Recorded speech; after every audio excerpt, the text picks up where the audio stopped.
வணக்கம் மக்களே, welcome to educate இந்த YouTube channel AKM academy video classes. இந்த வீடியோவில் டிஎன்பிஎஸ்சி குரூப் 2 ப்ரிலிம்ஸ் எக்ஸாமுக்கு ரொம்ப சூப்பராக நீங்கள் ப்ரிப்பேர் பண்ணியிருப்பீங்கன்றதை நம்புகிறேன். ஸோ நாளைக்கு நடைபெறக்கூடிய எக்ஸாமுக்கு நீங்கள் என்னென்னலாம் பண்ணணும் அப்படின்றதுக்கு ஒரு சின்ன ஒரு ஃப்ரெண்ட்லி அட்வைஸ் அப்படின்னு நீங்கள் எடுத்துக்கலாம் கண்டிப்பாக. ஸோ எல்லாமே உங்களுக்கு தெரிஞ்சிருக்கும், நீங்கள் சீரியஸாக ப்ரிப்பேர் பண்ணிட்டு இருப்பீங்க. ஸோ நமக்கு வேகன்சி வந்து பார்த்தீங்க அப்படின்னா அரௌண்ட் 2387 கிட்ட இருந்தது. ஸோ இது வந்து இன்னும் கண்டிப்பாக இன்க்ரீஸ் ஆகும். ஸோ போஸ்டிங்ஸ் வந்து கண்டிப்பாக இன்றைக்கி குரூப் 4 பார்த்தீங்க அப்படின்னா 500 போஸ்டிங் கிட்ட ஆட் பண்ணியிருக்காங்க. ஸோ அந்த மாதிரி குரூப் 2க்கும் கண்டிப்பாக போஸ்டிங்ஸ் ஆட் பண்ணுவாங்க. ஸோ அதனால் ப்ரிலிம்ஸை நீங்கள் நல்லா பண்ணிவிடுங்க. நல்லா பண்ணால் தான் மெயின்ஸுக்கு போக முடியும். ஸோ அட்லீஸ்ட் 1:10 ரேஷியோவில் எடுப்பாங்க. லைக் 23,870 பீப்புள் கண்டிப்பாக ப்ரிலிம்ஸ் பாஸ் பண்ணுவாங்க. ஸோ அதுக்குள்ளே நீங்கள் உள்ளே வந்துடுங்க. அப்படி வந்தால் தான் நம்ம வந்து அடுத்து மெயின்ஸ் எழுத முடியும். ஸோ இந்த லைக் ப்ரிலிம்ஸை கிளியர் பண்ணுறதுக்கு நம்ம என்னென்னலாம் ஃபாலோ பண்ணணும் நாளைக்கு எக்ஸாமுக்கு அப்படின்னு நான் சொல்லிடுறேன்.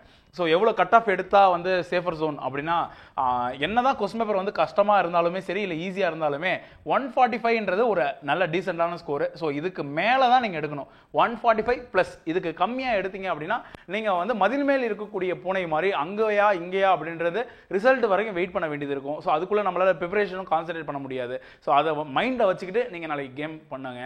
ஸோ 9 o'clock எக்ஸாம் கேட் மூடிடுவாங்க. ஸோ நீங்கள் வந்து உங்களுக்கு ஒரு உண்மையாலுமே நீங்கள் வந்து எக்ஸாம் கிளியர் பண்ணிடணும் அப்படின்னா 9 o'clock போயிடுங்க.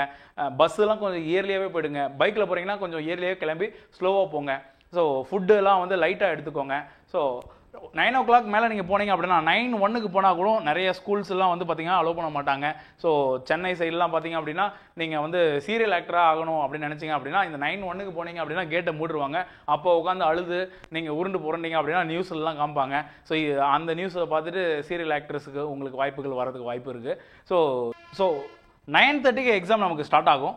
ஸோ 9:30 10:30 வரைக்கும் பார்த்தீங்க அப்படின்னா ரொம்ப சீரியஸாக எல்லாருமே ஆன்சர் பண்ணுவாங்க. ஸோ நீங்கள் வந்து பார்த்தீங்க அப்படின்னா குறைந்தபட்சம் ஒரு 100 கேள்விகள் அந்த ஒரு மணி நேரத்தில் நீங்கள் வந்து கிராஸ் பண்ணியிருக்கணும். ஸோ அதில் வந்து எல்லாமே நமக்கு தெரிஞ்சதாக இருந்திருக்காது. கண்டிப்பாக ஒரு 60 கேள்விகள் மினிமம் 60 கொஸ்டின்ஸ் வந்து நீங்கள் கரெக்டாக ஆன்சர் பண்ணிடுவீங்க. அடுத்து வந்து ஒரு 10:30 மணிலேருந்து ஒரு 11:30 மணிக்குள்ளே. ஸோ இந்த பெல்லாம் வந்து பார்த்தீங்க அப்படின்னா அவங்க பெல் அடிச்சாங்கன்னா கவுண்ட் பண்ணிக்கோங்க. இல்லைனா உங்களுடைய ஹால் இன்விஜுவல் கிட்ட டைம் கேட்டுக்கோங்க. ஸோ அதுக்குள்ளே உங்களுக்குன்னு ஒரு லைக் மைல் ஸ்டோன் வச்சுட்டு கிராஸ் பண்ணுங்க. ஸோ அப்படி இருந்தால் தான் நம்ம எக்ஸாம் கிளியர் பண்ண முடியும். ஸோ அடுத்து ஒரு மணி நேரத்தில் 100 கேள்விகள் ஆன்சர் பண்ணுங்க. ஸோ அதில் வந்து ஒரு குறைந்தபட்சம் ஒரு 60 கேள்விகள் நீங்கள் ஆன்சர் பண்ணிடுவீங்க. அடுத்து 11:30 மணிலேருந்து 12:30 மணி வரை நீங்கள் என்ன பண்ணணும் அப்படின்னா கண்டிப்பாக இந்த 200 கேள்விகளில் நீங்கள் விட்ட இந்த 80 கேள்விகளை நீங்கள் உங்களுடைய மன தைரியத்தை பயன்படுத்தி உங்கள் கற்ற அறிவு எல்லாத்தையும் வச்சு நீங்கள் என்ன பண்ணுறீங்க அப்படின்னா ஆப்ஷன்ஸை எலிமினேட் பண்ணி எஜுகேட்டட் கெஸஸ் நல்லா பண்ணுங்க. ஸோ இதுதான் நமக்கு வந்து லைக் அரௌண்ட் 30 கொஸ்டின்ஸ்க்கு மேலே இதில் வந்து நமக்கு கண்டிப்பாக எடுத்தால் தான் நம்மளால் ப்ரிலிம்ஸ் கிளியர் பண்ண முடியும். ஓகேங்களா? ஸோ அதோட அந்த கான்ஃபிடென்ட் வச்சு பண்ணுங்கள். நடுவில் வந்து லைக் ஃபிங்கர் பிரிண்ட் வைக்கிறதுக்கு கேட்பாங்க, சைன் பண்ண சொல்லுவாங்க. லைக் அவங்க இன்விஜிலேட்டர் வந்து சைன் பண்ணுவாங்க, இன்விஜிலேட்டருக்குள்ளே பேசிப்பாங்க. லைக் அஃபிஷியல்ஸ் வந்து வீடியோ எடுப்பாங்க.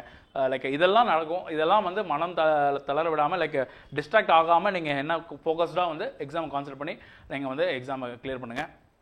ஸோ நல்லா பண்ணிட்டு வாங்க. நாளைக்கு ஆன்சர் கீயோட உங்களை நான் சந்திக்கிறோம். ஸோ அடுத்து வந்து குரூப் 2 மெயின்ஸுக்கு நம்ம எப்படிலாம் ப்ரிப்பேர் பண்ண போகிறோம், லைக் புது சிலபஸாக இருக்கே அப்படின்றது எல்லாத்தையுமே நம்ம வந்து நீங்கள் பயப்படாமல் நீங்கள் ப்ரிலிம்ஸ் பண்ணிட்டு வாங்க. மெயின்ஸுக்கு தரவை நம்ம கைட் பண்ணலாம். ஓகேங்களா? ஸோ நாளைக்கு பண்ணிவிட்டு வந்து எப்படி பண்ணீங்கன்றதை கண்டிப்பாக மறக்காமல் சொல்லுங்கள். ஸோ ஆன்சருக்காக வெயிட் பண்ணுங்கள். கண்டிப்பாக நம்ம ஆன்சர் கீயோட நம்ம நாளைக்கு வீடியோ போடுவோம். Thank you so much people for வாட்சிங். See you. All the best.